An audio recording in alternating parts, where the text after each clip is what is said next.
Hey everybody, what's up? Thanks for swinging by. I decided I was out yesterday and I shot my 9mm a little bit.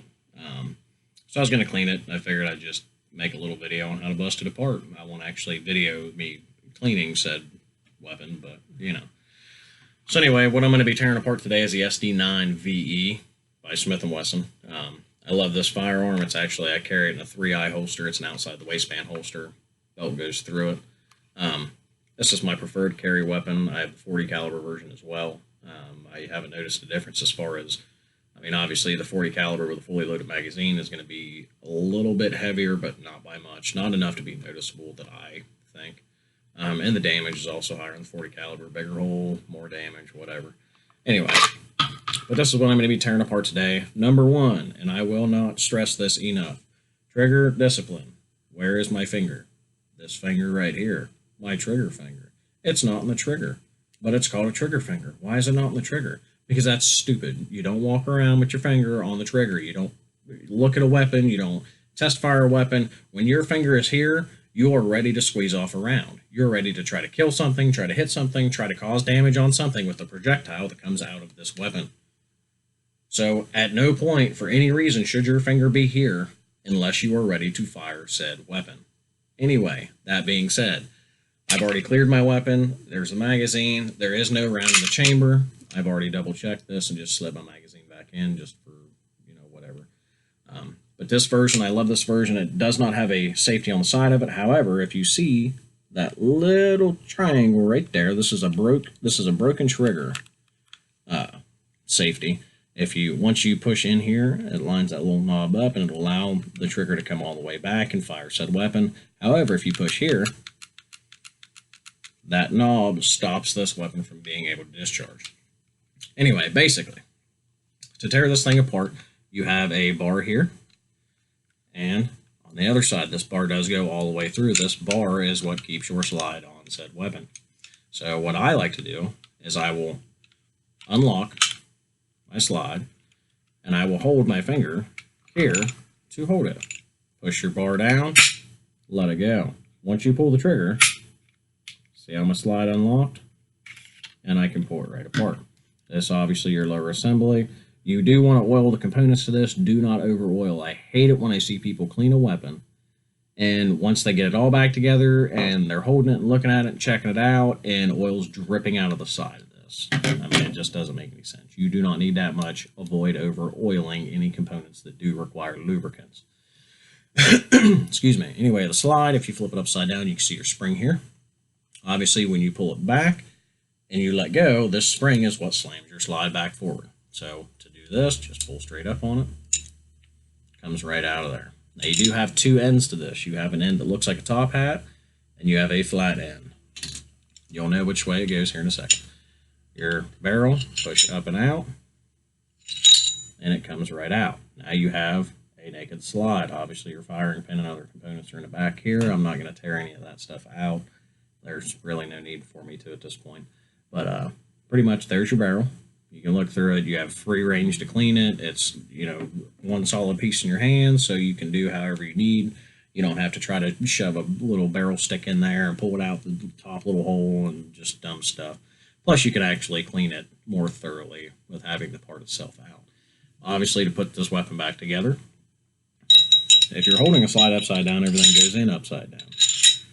So once you get that back in place, this is where your little top hat come in at. Now you got this little ring here. If you look at the back of it, see how it's not the same size hole. So if you put this in here, it's not going to go through. Get it wedged back in there like so.